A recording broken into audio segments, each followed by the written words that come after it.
Our sages say, whoever teaches improper student is considered as if thrown a stone in a Mercury. So who is this Mercury? There is a Mercury, the Roman god of wayfarers. Okay. His symbol was 3 stones positioned in a 4 triangle. He was worshipped by throwing stones at that symbol. So that's so meaning one of the forms of worship, throwing the stones. So whoever is teaching this improper student is one of these people.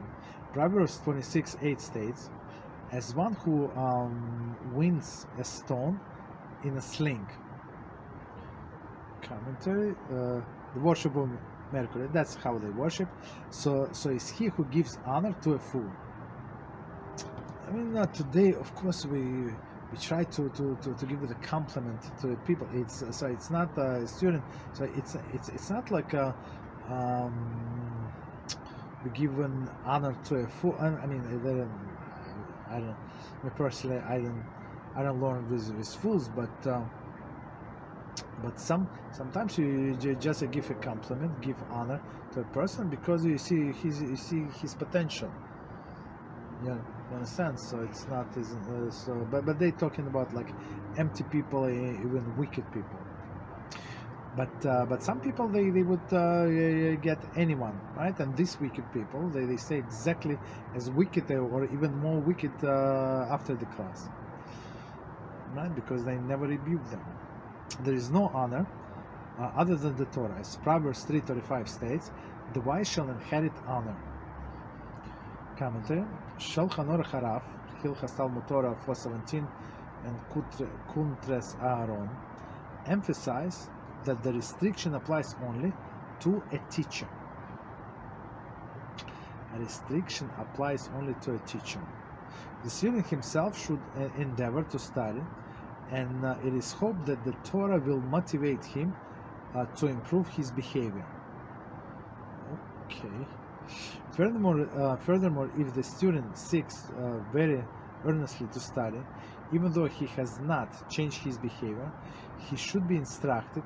The teacher careful balancing his reproofs with a positive reinforcement. As we said, so it must be reproved because he must change. Otherwise, I understand he might influence other people, right, in a bad ways, with his commentary, with his jokes, with his interruptions. Our sages see uncensored text of the Sota 47a were highly critical of Rabbi Yehoshua ben Perachia, who pushed Yoshke, right, away with 2 hands, and thus caused him to forsake Judaism entirely. Okay. So this the story with Yeshua is not such a simple. I mean, the guy was rotten, right? Even though he was a student of Rabbi, the biggest rabbi, one of the biggest rabbi ever, right? Rabbi Yehoshua ben Perachia, right? And he was looking for the way out of Judaism, and he found the pretext and to blame everything on a rabbi. It's not such an easy thing. I mean, this Yoshke was not a child, like I don't know, like 6 years old, 7 years old. You have to work with him. He was a grown-up man. You understand?